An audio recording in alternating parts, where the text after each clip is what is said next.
কুম্ভ স্নানে গিয়ে প্রাণ হারালেন মালদার এক শিক্ষকও। পরিবারের দাবি, ভিড়ের চাপে অসুস্থ হয়ে মৃত্যু হয়েছে।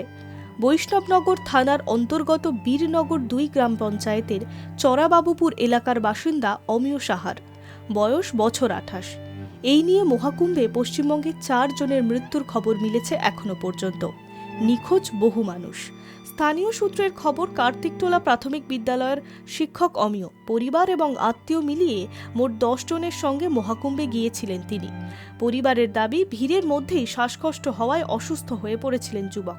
ভিড় ঠেলে তাকে হাসপাতালে নিয়ে যাওয়ার পথেই তার মৃত্যু হয়। শুক্রবার মালদহের বাড়িতে ফিরেছে অমিয়র দেহ। অমিয়র বাবা বলেন, ফোন করলাম আমি, ছেলে বলছে কোথায় আছো বাবা? যে আমি গাড়িতে উঠে বসে আছি, তোমরা চলে এসো। কোথায় আছো? বলছে আমি চলে আসছি। ছেলে আনন্দ পেলো, সবাই বলছে যে আনন্দ পেলো ছেলে। এবার ছেলে আমার কাছে আসলো, আমাকে বলছে আমাকে বুকে ধাক্কা লেগেছে এখানে। এর মধ্যেই ছেলে অজ্ঞান হয়ে গেল। তখনই আমার ছেলে শ্বাস চলে গেল। এবার হসপিটালে গেলাম, হসপিটালে ডাক্তার বললো যে এখানে রেখে লাভ নেই, ভর্তি করবেন, ডেড বডি এখানে দিয়ে দেন। আমি না, আমার ছেলেকে আমি নিয়ে যাবো। কাগজপত্র কিচ্ছু দেয়নি ওখানে, ওখানে কোনো ব্যবস্থা নেই।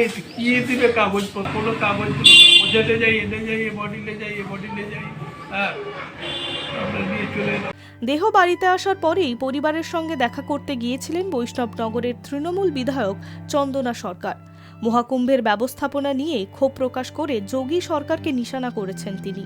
মহাকুম্ভে গিয়ে এ রাজ্যের এখনো পর্যন্ত ৫ জনের মৃত্যুর খবর মিলেছে।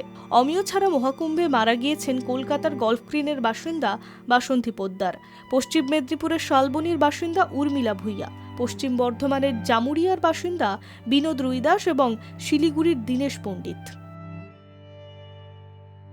High news network.